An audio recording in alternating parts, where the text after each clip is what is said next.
ऐसा क्यों होता है कि हमारे मन में रहने वाले बुरी आदतों को हम कभी पहचान ही नहीं पाते, और जब कोई व्यक्ति हमें उन आदतों से रूबरू करवाते हैं तो हम उस व्यक्ति को ही गलत समझने लगते हैं। हमारे आंखें हमेशा ही दूसरों की बुरी आदतों को देखती रहती है, खुद के अंदर होने वाले बुरी आदतों को हम कभी देख ही नहीं पाते। ऐसे सारी सवालों का जवाब जानने के लिए आइए एक स्टोरी सुनते हैं कि एक राजा को किसी ने उपहार में 2 बाज के बच्चे भेंट किए।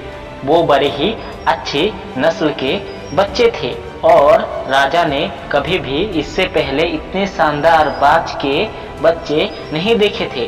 राजा ने उनकी देखभाल के लिए एक अनुभवी व्यक्ति को नियुक्त किया।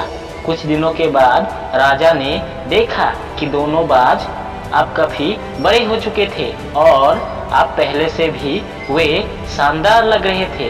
राजा ने बाजों को देखभाल कर रहे आदमी से कहा कि मैं इनकी उड़ान देखना चाहता हूँ, तुम इन्हें उड़ने का इशारा करो।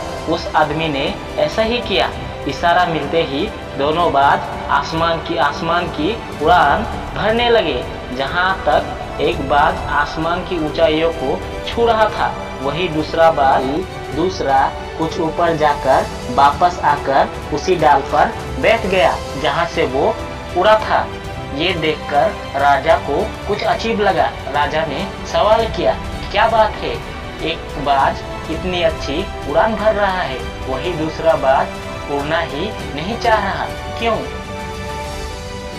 सेवक ने कहा, जी हुजूर, इस बाज के साथ शुरू से ही यही प्रॉब्लम है, वे इस डाल को छोड़ता ही नहीं। राजा को अपने दोनों बाज अधिक प्रिय थे और वे दूसरे बाज को भी उसी बाज की तरह उड़ना देखना चाहते थे। अगले दिन वे पूरे राज्य में ऐलान कर दिया गया कि जो व्यक्ति इस बाज को ऊंचा उड़ने में कामयाब करवाएगा उसे ढेरों इनामों से नवाजा जाएगा।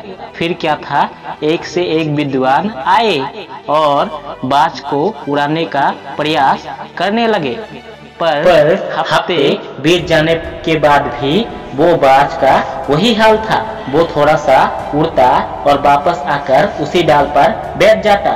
फिर एक दिन कुछ ऐसा अनोखा हुआ। राजा ने देखा कि उनके दोनों बाज आसमान में उड़ रहे हैं। उन्हें अपनी आंखों पर यकीन न आया और उन्होंने तुरंत उस व्यक्ति का पता लगाने के लिए कहा जिसने ये कारनामा कर दिखाया था। वो व्यक्ति एक किसान था। अगले दिन वो दरबार में हाजिर हुआ। लगा उस बात की तरह भी हम सब भी ऊंची उड़ान भरने के लिए बने हैं, लेकिन कई बार हम जो कर रहे होते हैं उसके इतने आदी हो जाते हैं कि अपनी ऊंची उड़ान भरने की क्षमता को हम भूल ही जाते हैं।